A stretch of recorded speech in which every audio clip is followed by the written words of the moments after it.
Bonjour à tous, pardonnez-moi ces petites minutes de silence. J'étais en train de faire les derniers réglages. Je suis donc Madame Pelletier, je suis la responsable du parcours criminologie et la directrice du Master 2 criminologie. Je vais donc vous faire une petite présentation de ce parcours ce matin. Je vous préviens, parce qu'il faut le faire, que cette intervention est enregistrée, puisqu'après, elle aura vocation à être mise sur le site de l'université pour ceux qui n'auraient pas pu y assister et qui souhaiteraient des renseignements. Ce que je vous propose, c'est donc de vous présenter le parcours et ensuite je prendrai toutes vos questions, bien évidemment. Alors, je vais commencer par un avertissement que je fais tous les ans, un avertissement d'usage. C'est que je dirige et je suis responsable d'un parcours en criminologie. Mais attention, la criminologie, ce n'est pas un métier. Ce n'est pas comme la psychologie, par exemple. C'est-à-dire que si vous obtenez un master de criminologie, vous ne pourrez pas poser une plaque de criminologue parce qu'en France, la criminologie, ce n'est pas un métier, on n'est pas criminologue, on ne peut pas s'afficher criminologue. En tout cas, vous ne pouvez pas poser une plaque devant chez vous en disant je suis criminologue, comme on pourrait mettre avocat ou psychologue. Cela étant, bien évidemment, la criminologie, c'est important, sinon je ne serais pas en train de vous faire cette présentation. La criminologie, en fait, c'est une étude pluridisciplinaire du phénomène criminel. Donc, dans la criminologie, on va retrouver du droit, mais on va retrouver aussi de la sociologie, hein, de la sociologie pénale, on va retrouver de la philosophie, on va retrouver bien évidemment de la criminologie, de la victimologie, etc., etc. Je vais d'ailleurs vous en reparler tout à l'heure. Ce que je vais essayer de vous indiquer déjà, c'est quelle est la philosophie générale du parcours criminologie et pourquoi, évidemment, même si on n'est pas criminologue, ça peut être bien d'avoir un master en criminologie. L'objectif de ce parcours, c'est de vous donner des connaissances, bien évidemment, mais des connaissances plus larges en réalité que les strictes connaissances juridiques. Ceci pour vous permettre tout simplement de préparer des concours et d'aborder une profession avec un bagage pluridisciplinaire. Et donc, c'est évidemment utile. Même si on n'est pas criminologue, c'est utile de suivre des études en criminologie. Je vais vous donner un exemple très simple. Euh, la victime d'une infraction, quand on fait du droit, on la connaît uniquement par le prisme de la procédure pénale. C'est-à-dire que pour le juriste, pour le pénaliste, la victime d'une infraction, c'est quoi? C'est la partie civile. En criminologie, on va l'aborder par le biais d'un cours qui s'appelle la victimologie, et ici, on va dépasser le cadre juridique et on va voir tout simplement, on va étudier la victime dans son statut de victime, mais alors évidemment de façon scientifique. Donc, on va voir le statut psychosocial de la victime, on va étudier la relation entre la victime et l'agresseur, on va voir quels sont les modes de prise en charge de la victime, etc., etc. Autrement dit, on va la découvrir sous un autre angle, qui n'est pas l'angle des médias, qui n'est pas l'angle juridique, l'angle de la procédure pénale, mais l'angle juridique et l'angle criminologique, eh bien, vont permettre en fait de donner, d'avoir une vision beaucoup plus complète de la victime, ce qu'elle peut faire, mais ce qu'elle peut faire d'un point de vue juridique, ce qu'elle peut faire aussi parce qu'il faut l'aider, il faut la prendre en charge. Et donc, par exemple, quand on est avocat, eh bien, on peut conseiller une victime en disant, bon, on va se constituer partie civile, mais également, eh bien, je sais ce que vous pouvez ressentir, je sais quelle est votre relation avec l'agresseur, etc. Et vous pouvez lui donner des conseils beaucoup plus peut-être pertinents et l'orienter vers une association de victimes. Et quand on travaille dans une association de victimes, c'est bien aussi de savoir, évidemment, ce qu'est une victime au-delà de ce que on peut savoir quand on la reçoit. D'ailleurs, il y a de la victimologie hein, maintenant dans des formations, et notamment à l'ENN, quand on est auditeur, il y a de la victimologie. Euh, le, toujours dans l'optique de présenter cette philosophie du parcours criminologie, euh, il faut dire quelques mots de ce contenu Euh, la criminologie, le master criminaux, il appartient à la mention droit pénal et sciences criminelles. Et précisément, il est tout à fait à sa place, euh, même, si j'ose dire, même plus que d'autres masters. Pourquoi? Parce que il, euh, il appartient à la fois au droit pénal et à la science criminelle. Le master criminologie, quand vous êtes dans le master criminologie, vous faites du droit pénal et vous faites des sciences criminelles, et donc il est exactement là où il doit être. Dans le master 1, on reviendra après sur le contenu un petit peu plus précis des deux maquettes, mais euh, toujours donc, dans cette optique de philosophie générale de la crimino, en master 1, vous avez des cours à vocation générale qui vont donc combiner le droit pénal et les sciences criminelles. Dans le master 2, ensuite, vous aurez des cours à vocation beaucoup plus spécialisée, toujours en droit pénal au sens large et en sciences criminelles. Autrement dit, ici, l'idée, c'est qu'il y ait une continuité des enseignements entre Master 1 et Master 2, mais une continuité dans le sens d'un approfondissement des enseignements. On y reviendra. Approfondissement des enseignements, donc une continuité, mais malgré tout, pour faire le lien entre Master 1 et Master 2, pour faire un tout cohérent et donner de la cohésion, il y a un projet de clinique du droit. Dans d'autres universités, on appelle ça clinique juridique. À Bordeaux, on dit la clinique du droit. Et ce projet, il va se poursuivre sur les 2 années. Il commence au début de Master 1, il se termine en Master 2. Alors, qu'est-ce que c'est que la clinique du droit pour ceux qui ne connaîtraient pas? La clinique du droit, c'est une structure universitaire, ici une structure qui permet à des étudiants de travailler sur des situations concrètes et donc de mettre leurs connaissances en application. Évidemment, dans une clinique médicale, on mettra des connaissances médicales en application. En psychologie, on fera la même chose. Ici, il va falloir mettre évidemment en application des connaissances juridiques. Alors, il y a 3 activités principales dans la clinique du droit. Après, il y en a d'autres, mais les 3 activités principales, c'est le service d'information juridique, objectif droit et la recherche en action. Et pourquoi je vais vous parler de ça? Parce qu'évidemment, les masters criminaux participent à ces activités. Le service d'information juridique, c'est tout simple. C'est un service dans lequel les étudiants vont recevoir des citoyens lambda, qu'on appelle des usagers, qui vont faire part de leurs problèmes. Voilà, j'ai un conflit avec mon voisin, ou je suis harcelé, ou j'ai été agressé dans le tram, que sais-je. Et ces usagers vont, alors, non pas demander des conseils. Pourquoi? Parce que les étudiants n'ont pas le droit de donner des conseils, hein. Ce serait de l'exercice illégal de la profession d'avocat, donc ça, c'est pas possible. Mais ils vont poser des questions et les étudiants vont faire un point juridique en réponse aux questions qui vont leur être posées. Donc, par exemple, j'ai un conflit avec mon voisin, il m'a menacé. Euh, Est-ce que je peux porter plainte? Qu'est-ce qui va se passer si je porte plainte? Est-ce que je peux avoir un avocat?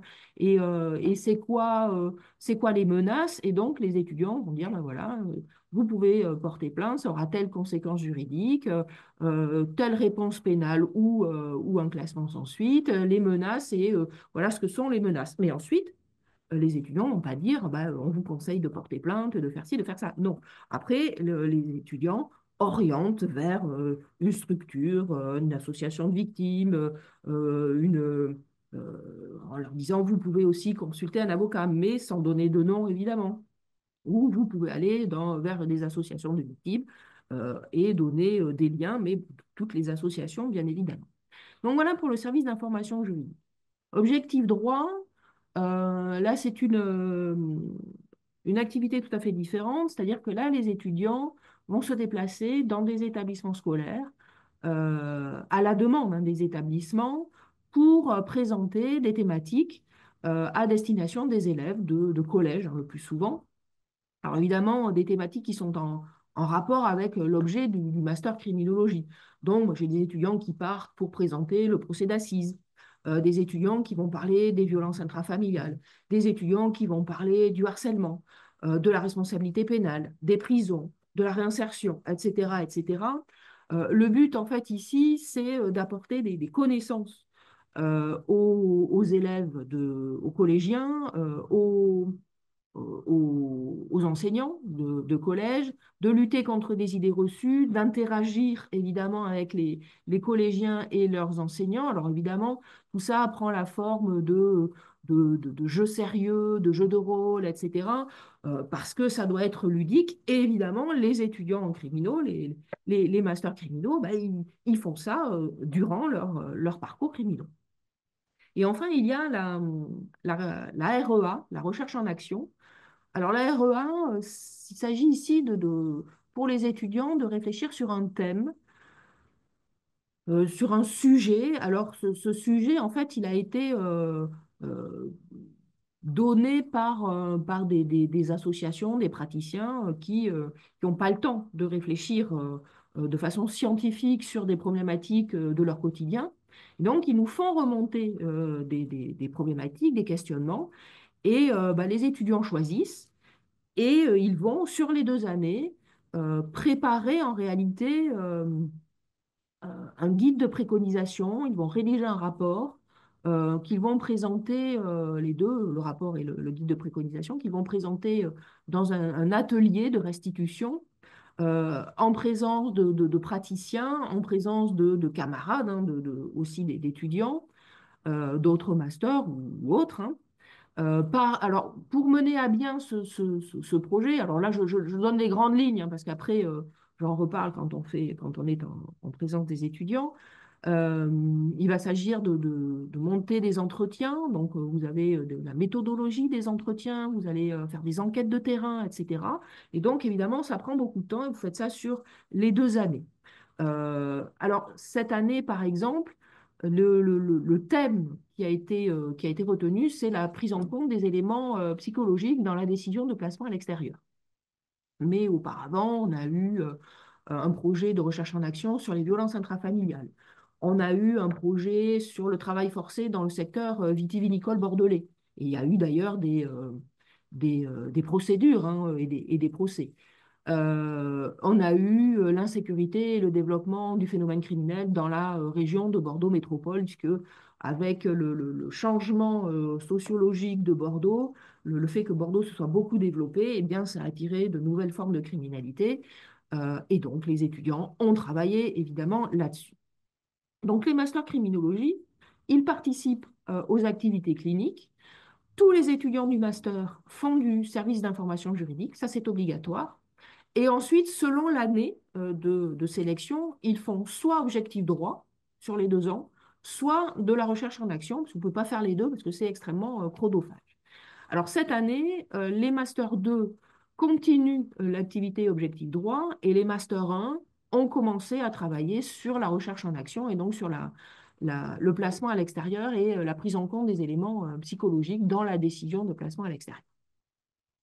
Donc voilà, cette philosophie du master criminaux, vous donnez des enseignements pluridisciplinaires pour vous permettre ensuite d'aborder vos professions, on parlera des débouchés tout à l'heure, pour vous permettre d'aborder les concours et des professions en ayant un éclairage, un background, comme on dit, pluridisciplinaire.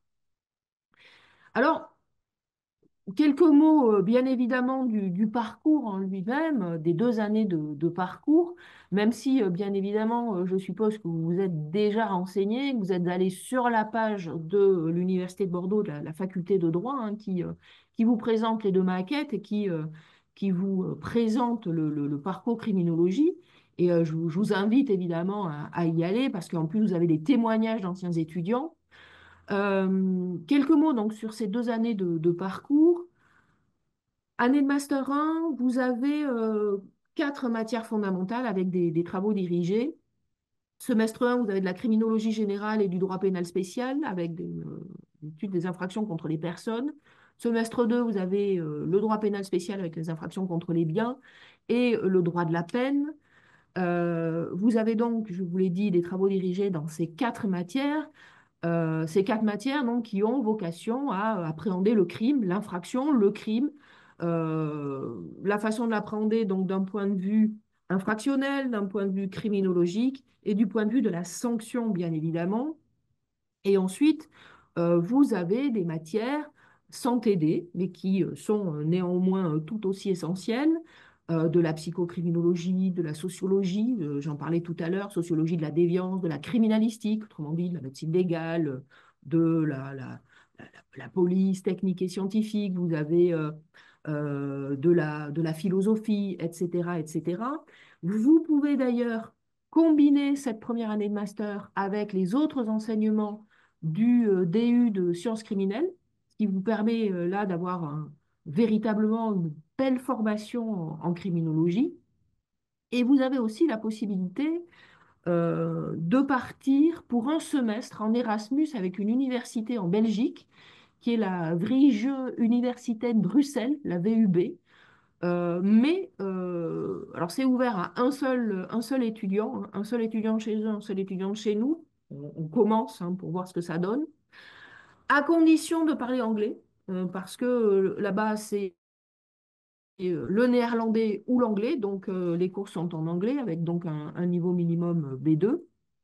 Et cette année, on va accueillir quelqu'un de là-bas, hein, de la VUB. Ce sera donc un plaisir pour, évidemment, nouer des échanges entre nos deux universités et puis les étudiants. Dans la deuxième année de parcours, en Master 2, donc, premier point de cette année de Master 2 qui est véritablement l'année de référence. C'est-à-dire que euh, en Master 1, vous allez côtoyer les autres étudiants de la mention droit pénal et sciences criminelles, alors qu'en Master 2, vous allez vous retrouver tout seul entre vous pour mener des projets. Donc, plusieurs points. Euh, Vous allez d'abord retrouver des matières que vous allez approfondir. Le droit pénal, la procédure pénale, la sociologie, la criminologie. Vous allez ensuite, dans ce but de spécialisation, aborder des matières beaucoup plus spécialisées. Vous allez faire de la sécurité intérieure avec des praticiens, donc, une personne qui a une chaire à Sciences Po. Vous allez avoir un commissaire de police spécialisé dans la sécurité intérieure hein, qui a eu à gérer différents événements. Vous allez faire de la science pénitentiaire avec, euh, par exemple, au titre des intervenants, un conseiller pénitentiaire d'insertion et de probation, un directeur de service pénitentiaire, donc un directeur ici du centre pénitentiaire de Bordeaux-Gradignan. Euh, Vous allez faire de la victimologie, vous allez faire de la psychiatrie avec, par exemple, des psychiatres qui interviennent dans la prise en charge des auteurs de violences sexuelles, un psychologue qui va vous parler des mineurs. Euh, Vous allez avoir aussi un psychiatre du SMPR qui est au centre pénitentiaire de Bordeaux-Gradignan. Hein, le SMPR, c'est quoi? C'est le service médico-psychologique régional qui est au sein donc du centre de Bordeaux-Gradignan, du centre pénitentiaire et qui assure le suivi des détenus. Voilà, vous allez avoir de la criminalistique, donc de la médecine légale, de la cybercriminalité. Donc là, on a un gendarme spécialisé en analyse cyber. Vous allez avoir de la police technique et scientifique, etc., etc. Vous allez aussi avoir 30 heures d'activité, on va dire, plus pratiques, même si, encore une fois, hein, les matières que vous avez, j'essaye de donner le maximum la parole à des praticiens, mais ça reste évidemment de la présentation. Euh, Dans les 30 heures d'activité pratique, en revanche, vous allez avoir 10 heures de mise en situation. Donc là, vous allez avoir des études de cas et on va retrouver des praticiens qui vont vous montrer comment, sur un thème précis, ils vont prendre en charge des auteurs, des victimes, etc., une scène de crime, une situation.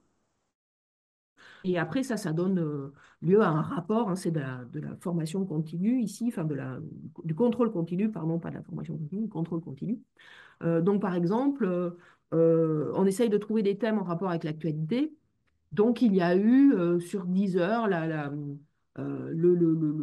thématique de l'homicide par quelqu'un qui est atteint éventuellement de troubles mentaux et qui souffre d'addiction, et qui a donné lieu à un cas pratique, une étude de cas, du meurtre d'une enseignante par un lycéen qui était renfermé, isolé, adepte des réseaux sociaux, donc très renfermé sur lui-même, consommateur de cannabis. Et ça a fait évidemment écho à, malheureusement, l'actualité. On essaye de prendre des thématiques d'actualité. Évidemment, ça fait écho à des homicides, hein, et notamment au Pays Basque, d'une professeure d'espagnol qui avait été, espagnol, je crois, qui avait été tuée par un de ses élèves. Vous avez 10 heures de criminologie clinique par une psychologue clinicienne que vous aurez aussi en victimo, qui vous fait travailler sur des profils criminologiques. Et vous avez aussi l'activité de clinique du droit, dont je vous parlais, donc soit objectif droit, soit la REA, même si vous faites plus de 10 heures, bien évidemment, euh, en réalité. Et pour vous faire prendre un peu de hauteur, vous avez de l'histoire du droit, l'histoire du droit de la peine, parce que ce qui se fait au présent, eh bien, a un écho éventuellement historique, où on peut prendre les choses différemment. Ce qui s'est fait dans notre histoire peut avoir un écho à l'heure actuelle et pas forcément toujours en bien. Et vous faites aussi de la philosophie pénale. Là encore, pour prendre un petit peu de hauteur. Donc, on essaye, en fait, j'essaye de former des juristes, mais j'essaye de former des juristes avec une tête alors bien pleine, bon, c'est un peu l'idée, mais surtout bien faite. C'est l'idée d'humanité. C'est le fait d'avoir vraiment un, un bagage pluridisciplinaire et une formation avec des esprits critiques. Donc ça, c'est le premier point de l'année de Master 2. Le second point, en Master 2, on va vous demander de faire un stage ou un mémoire selon la finalité que vous voulez donner à votre master. Est-ce que c'est un master professionnalisant ou un master qui va vous amener plutôt vers la recherche? Alors, ça, le stage ou le mémoire, c'est en Master 2, mais bien évidemment, c'est tout le parcours qui doit vous amener à cette réflexion. Alors, le stage, il sera donc plutôt professionnalisant. Le mémoire, ce sera, si vous avez envie de faire un petit peu de recherche, même si après vous ne voulez pas forcément faire de thèse, mais le mémoire peut vous amener aussi à faire de la recherche doctorale, pour être enseignant-chercheur ou pour aller au CNRS éventuellement après. Donc, vous pouvez faire un mémoire, vous pouvez faire un mémoire en droit, vous pouvez faire un mémoire en criminaux, un mémoire en victimaux. Moi, j'ai donné les mémoires. Ça a débouché sur des thèses. Par exemple, j'en reparlerai, mais j'ai un étudiant qui était major du parcours de criminaux, qui avait un double parcours, hein, droit philo, qui a fait une thèse sur les fichiers de police et de justice et les libertés fondamentales. Donc, c'était une thèse et à la fois en droit et avec des passages criminaux. Et comme il avait un double parcours droit philo avec des passages de philo, d'ailleurs, il a été, pour ceux qui seraient un peu au fait de la question ou qui seraient intéressés, il a ensuite présenté ses qualifications devant le Conseil national des universités et il a eu et devant le droit et devant la section philo. Donc, on peut vraiment faire ce qu'on veut.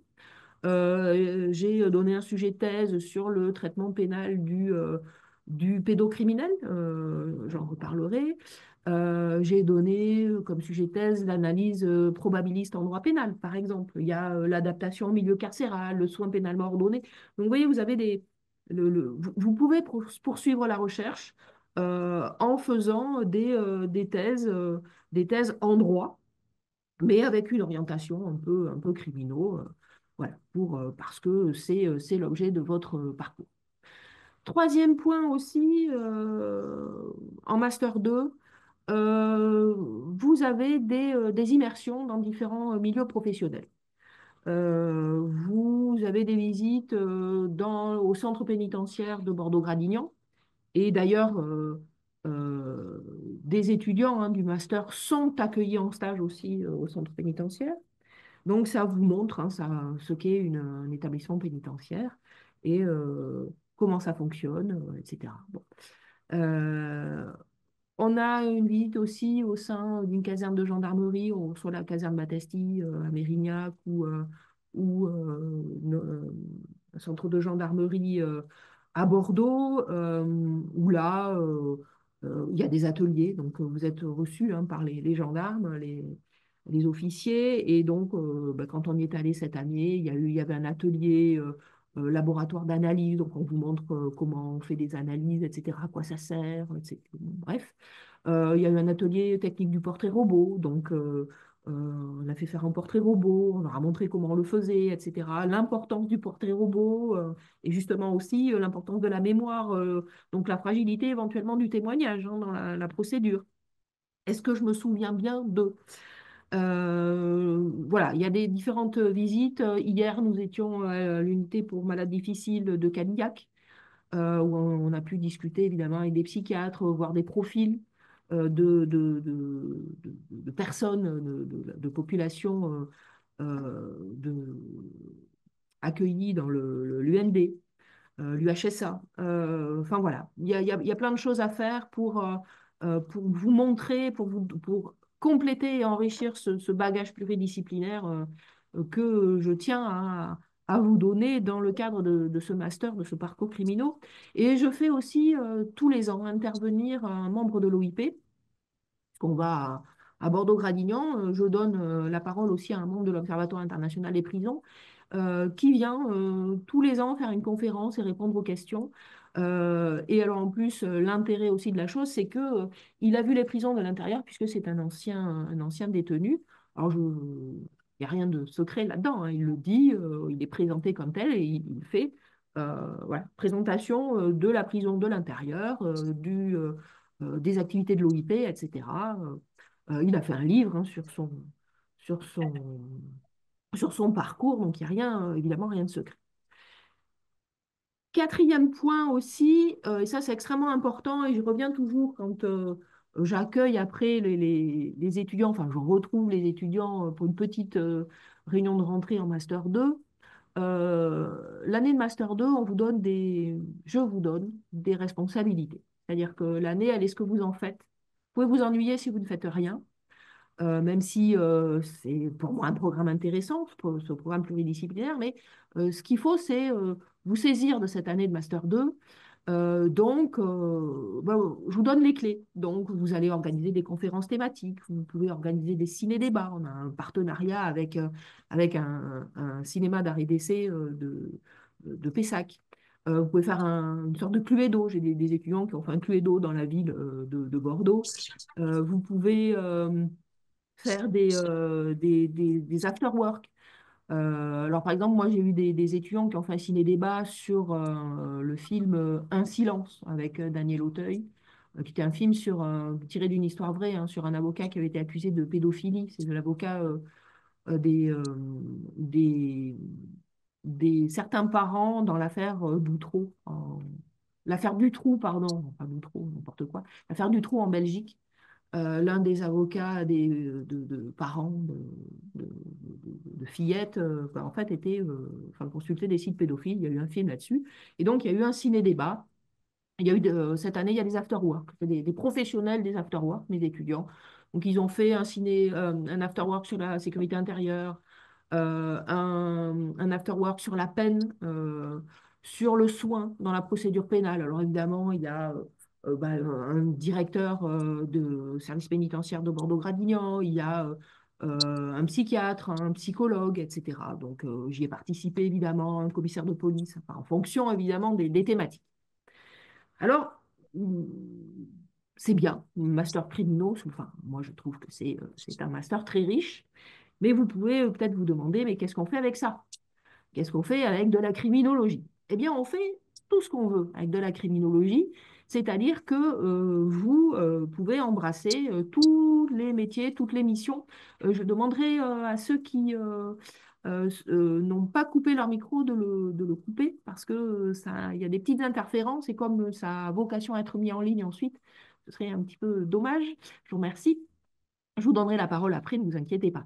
Donc, qu'est-ce qu'on fait avec un master criminaux? Eh bien, comme vous êtes des juristes, vous pouvez tenter tous les métiers qui sont en relation avec le droit et avec la criminologie. Donc, vous pouvez tenter le barreau, la magistrature, intégrer des associations de victimes, des associations de réinsertion, tous les métiers de la sécurité, les métiers de la police, de la PJJ, de la protection judiciaire de la jeunesse, la police, évidemment, la gendarmerie, l'insertion et la probation, l'administration pénitentiaire, bref. J'ai beaucoup enfin beaucoup, j'ai des anciens étudiants qui ont été séduits par ce qu'ils ont fait en psychologie, en psychiatrie, et qui ont repris des études. Alors évidemment, ce n'est pas la majorité, mais j'en ai qui ont repris des études, qui sont partis en psycho. Ce qui fait qu'après, ils ont eu un cursus juriste spécialisé en criminologie, psychologue, et j'en ai qui ont par exemple intégré des établissements pénitentiaires. Psychologue en établissement pénitentiaire, vous avez un un beau cursus et évidemment, il y a évidemment des postes, hein. Euh, Beaucoup d'anciens étudiants sont devenus avocats, magistrats, directeurs de prison, conseillers pénitentiaires d'insertion de probation, directeurs des services pénitentiaires d'insertion de probation, la police, la gendarmerie, bref, vous pouvez faire un peu ce que vous voulez. J'ai une ancienne étudiante qui a un parcours pour vous montrer ce que l'on peut faire, vraiment la diversité. Elle a commencé, elle a choisi d'avoir un parcours au départ uniquement contractuel, ce qui lui a permis d'avoir en fait d'embrasser des professions différentes, en tout cas des parcours différents. Elle a d'abord été conseillère pénitentiaire d'insertion et de probation. Ensuite, elle est devenue directeur du service pénitentiaire d'insertion et de probation. Elle a été aussi juriste assistante. Elle a intégré le ministère de la Justice en tant que responsable de pôle auprès du CGLPL, du contrôleur général des lieux de privation de liberté. Donc quand même. Donc un parcours contractuel pleinement assumé. J'ai une étudiante qui, avant d'intégrer un parcours professionnel, je crois que c'est dans l'insertion et l'approbation, mais je ne suis plus très sûre, qui a écrit un livre tiré de ses expériences. Et elle a trouvé un éditeur, elle l'a publié. Donc, vous avez des parcours et des profils très riches. Donc, vous pouvez faire pas mal de choses. Et je vous le disais aussi, vous pouvez euh, faire de la recherche, euh, faire des thèses. Donc, je vous l'ai indiqué, j'ai un étudiant qui est devenu maître de conférence, hein, qui enseigne à Bordeaux-Montaigne. Il a un profil pluridisciplinaire. Il est dans un laboratoire pluridisciplinaire et il s'éclate, comme il m'a dit. Donc, vraiment, il y a beaucoup de choses à faire. Vous avez d'ailleurs des portraits d'anciens étudiants du master sur la page du parcours criminologie de la faculté de droit de l'Université de Bordeaux. Il y a des parcours très riches. Je pense que je vais en demander à d'autres de me faire des parcours, mais c'est véritablement, je pense, un parcours très riche. Vous êtes des juristes, mais vous faites autre chose que du droit. euh, et vous enrichissez votre parcours et votre profil, et ça fait de vous des étudiants très ouverts. Voilà, extrêmement ouverts. C'est quelque chose, voilà, l'ouverture d'esprit, l'ouverture sur les autres, sur les autres disciplines, ce sont des choses auxquelles je tiens, je suis très attachée. Voilà, j'en ai fini de parler. Eh bien, je vous écoute. Si vous avez des questions, n'hésitez pas. Je suis là pour y répondre. Voilà, la première question est toujours plus difficile, mais je vois qu'il y a déjà quelqu'un. Allez-y, vous pouvez y aller. Alana, Bonjour. Oui, bonjour. j'avais une question parce que je viens du parcours au droit d'entreprise. J'ai pas pris la matière aux procédures pénales et je Oui. voulais savoir si c'était entièrement rédhibitoire ou si, par exemple, une mise à niveau personnel ou des choses de ce style-là permettent justement de se mettre à niveau. Alors, c'est vrai que le parcours, c'est davantage un parcours. Coucou, ça va? Oui, toi? Pardon, mais on vous entend. Et donc, vous serez en ligne après sur le site de l'Université de Bordeaux. Coucou, ça va. Donc, Ouais, attention. ouais, ouais. Donc, ce serait bien que vous coupiez votre micro, ceux qui... voilà. Après, de toute façon, je, je regarde les projets et je Trop vais... drôle. On est où? Ouais, je crois. Du Guy, non? Alors, Lilou, vous devriez vous taire, ce serait sympa. Merci. Je vais couper les sons. Voilà. Et voilà. Euh, Donc, oui, vous avez un parcours, vous n'avez pas fait de procédure pénale. Je ne vais pas dire que c'est rédhibitoire, mais il faudra vous accrocher, d'autant qu'en Master 1, enfin, le niveau pénal est quand même assez élevé, hein, donc, voilà. C'est tout ce que je peux vous dire. Mais après, je regarde tout, je regarde les projets, etc. Donc, il m'arrive de prendre des gens qui n'ont pas forcément fait de procédure. Alors, si l'on envisage D'accord, merci. Oui, de rien. Si l'on envisage un stage en Master 2, est-il nécessaire, mince, j'ai perdu la page, de réaliser un projet de recherche sur mon master? Non, non, non. Alors, moi, je ne sais pas, ce projet de recherche, je ne l'exige pas. Je ne le vois pas quand on a à remplir les attendus, je ne l'exige pas, il se retrouve toujours. Donc, il n'y a pas de projet de recherche à remplir. Voilà, ça peut vous rassurer.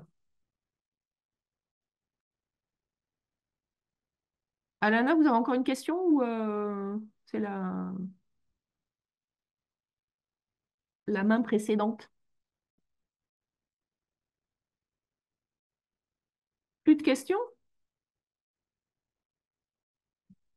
Plus du tout. C'est parce que j'ai été très complète ou est-ce qu'au contraire, vous n'êtes pas intéressé? Merci pour ça. Un redoublement de première année est-il rédhibitoire ou à une note défavorable? Je vais faire la même réponse que précédemment.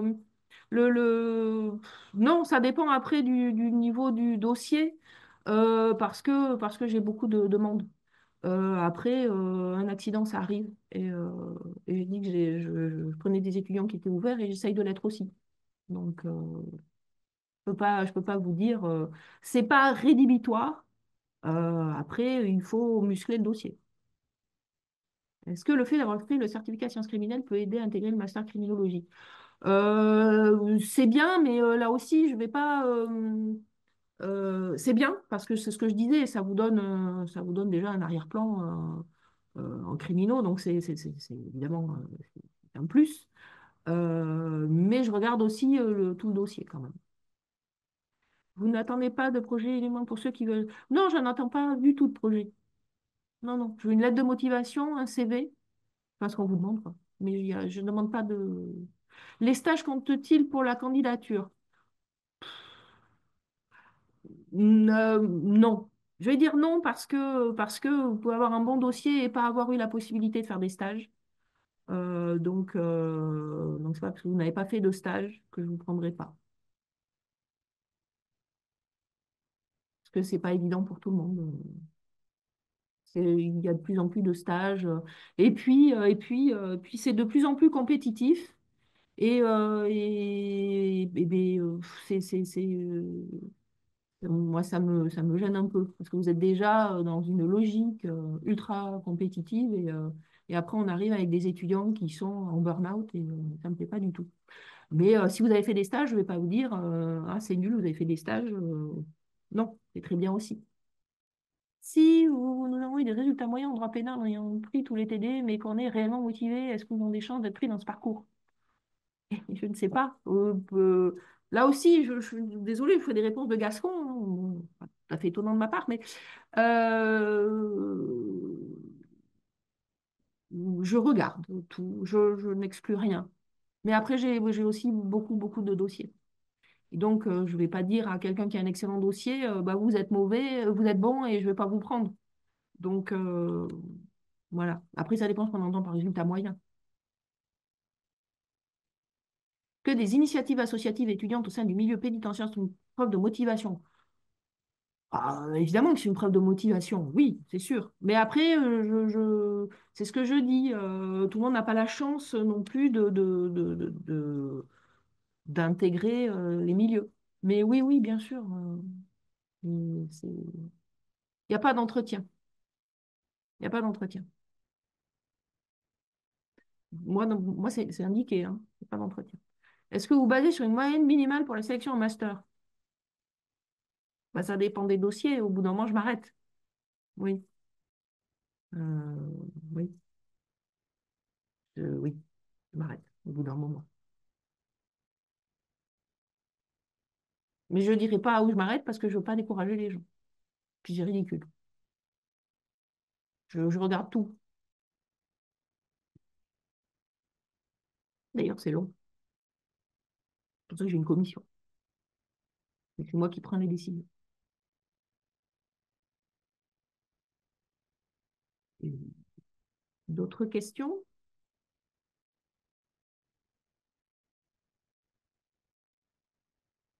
Non? Plus rien? Ah. Concernant l'intégration directement après un master 1 en droit pénal, comment cela se passe-t-il? Est-ce que vous pouvez préciser? Vous avez un master 1 en droit pénal ou vous voulez intégrer le master 2? Parce que là, c'est pareil, il y a une candidature, pareil, une plateforme. Mais vous avez un master en droit pénal des affaires à Bordeaux ou ailleurs? Parce qu'au sein de Bordeaux, vous pouvez changer à l'intérieur de la mention.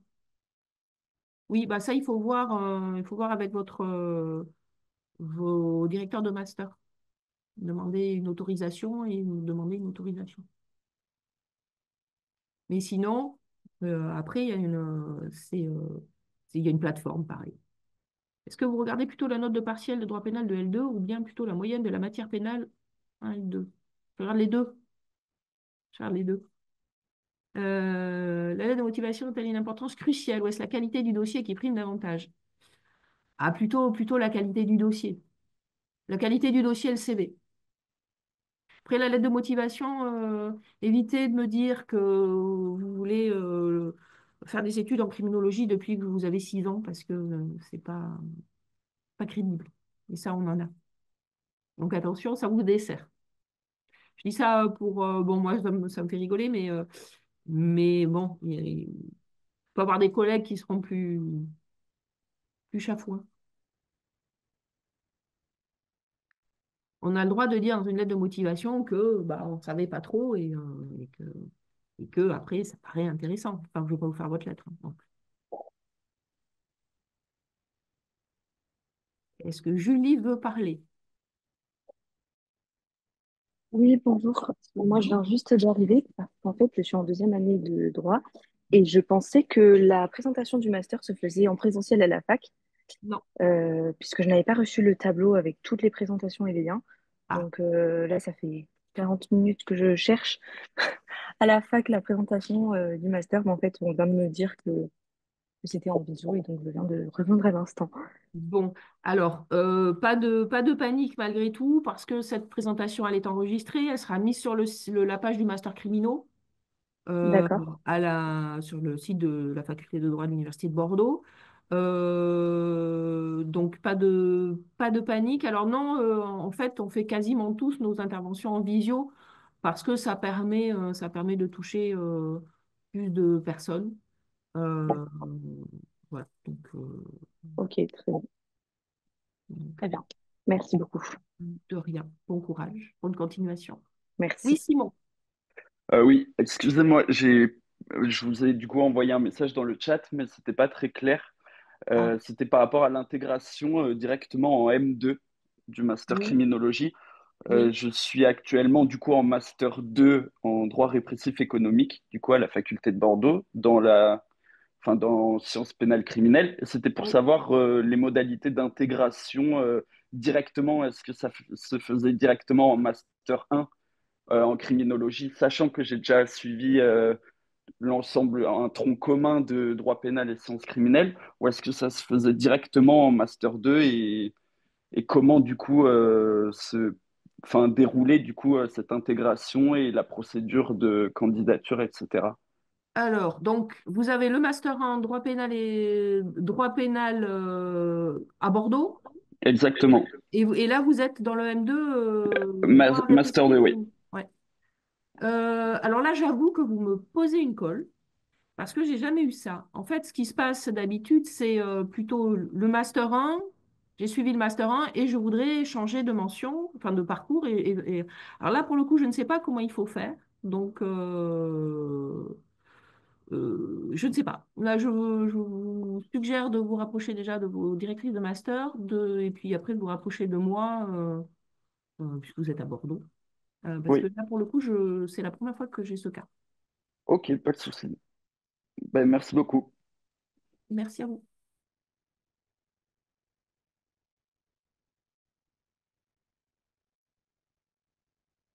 D'autres questions?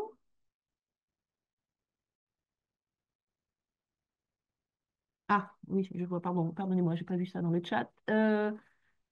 Je souhaiterais savoir si, au vu du taux d'accès du master, les étudiants bordelais pouvaient être possiblement privilégiés. Non, je privilégie pas. Mais je prends des bordelais. Mais j'essaye de prendre des extérieurs aussi. Mais il n'y a pas de... C'est compliqué comme question. J'essaye d'être... comment dirais-je? Euh, d'être équitable. Voilà. Mais les Bordelais sont les bienvenus. Je ne sais pas si vous êtes bordelaise. Les Bordelais sont les bienvenus et les extérieurs aussi.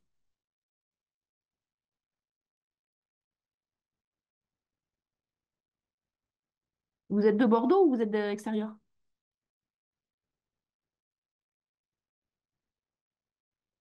Ok. Vous êtes la bienvenue.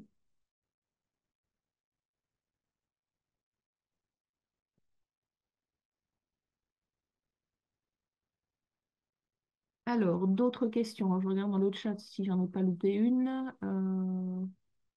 Non, on n'est pas loupé de questions. Est-ce que vous avez d'autres questions? Non?